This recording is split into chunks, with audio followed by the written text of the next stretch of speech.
College पूरा होने के बाद आप अपने दोस्त से मिलते हैं जो कि एक अकाउंटेंट बन गया है और आपके पास एक मैन्युफैक्चरिंग बिजनेस है। आप सोचते हो कि मेरा वो दोस्त राजू जो अकाउंटिंग में होशियार था, उसका अकाउंटेंट का खुद का एक ऑफ़िस भी है, तो क्यों ना मैं अपने कंपनी का काम उससे कराता हूँ। तो आप उसके ऑफ़िस में जाते हो और उससे आप अपनी कंपनी के अकाउंटिंग के बारे में बात करते हो।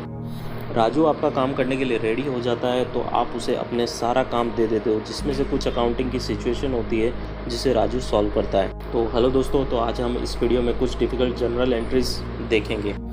तो आपकी कंपनी के पास एक मशीनरी है जिसकी वैल्यू 4 लाख रुपए है, पर आप उसे जनवरी 2022 में 5,20,000 में बेच दिए थे, जिसका डेप्रिसिएशन आपने 40,000 बताया था और आपने सेल्स एजेंट को कमीशन दिया था 32,000 रुपये, और आपने वर्कर को 5,000 पे किया था जो कि मशीनरी रिमूव कर रहा था। तो अब फर्स्ट सिचुएशन की बात करें तो इसमें आपकी कंपनी में मशीनरी सेल्स करने से आपके कंपनी में कैश आया है, तो कैश अकाउंट डेबिट होगा, और आपने डेप्रिसिएशन लॉस भी बताया है, तो हम डेबिट करेंगे नेट मशीनरी कॉस्ट से।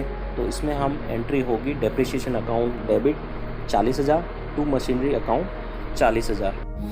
तो अब हम मशीनरी की कॉस्ट होगी 4 लाख रुपए में हमारी मशीनरी की वैल्यू थी, तो उसमें से माइनस हम 40,000 डेप्रिसिएशन करेंगे, तो हमारी वैल्यू होगी 3,60,000 रुपीज़।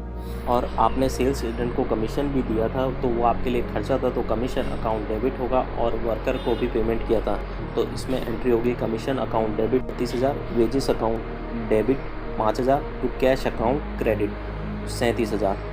तो अब ये एंट्री आपके नेट कैश को इफ़ेक्ट करेगी, जिससे हम वैल्यू निकाल रहे थे मशीनरी जो हमने सेल्स की है। तो 5,20,000 में हमने मशीनरी सेल्स की, जिसमें से 32,000 हमने सेल्स एजेंट को दिए और 5,000 हमने वर्कर को पे किए थे। तो हमारे पास टोटल अभी बच रहा है 4,83,000 रुपये।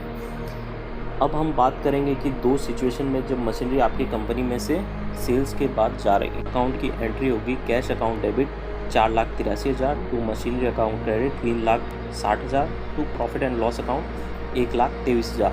तो हम अब इस डील में नेट प्रॉफिट कैलकुलेट करेंगे।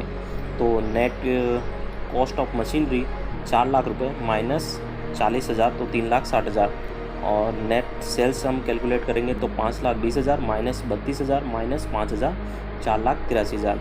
Net profit from sales of machinery, तो उसमें हम कैलकुलेट करेंगे तो 4,83,000 माइनस 3,60,000, तो ये आएगा हमारा नेट प्रॉफिट 1,23,000। इस वीडियो में हमने एक डिफ़िकल्ट जनरल एंट्रीज़ देखी, तो आगे हमारे चैनल को सब्सक्राइब कर लीजिए ताकि हम आगे आपको ऐसे ही डिफ़िकल्ट जनरल एंट्रीज़ और अकाउंटिंग के बारे में इंफॉर्मेशन देते रहें।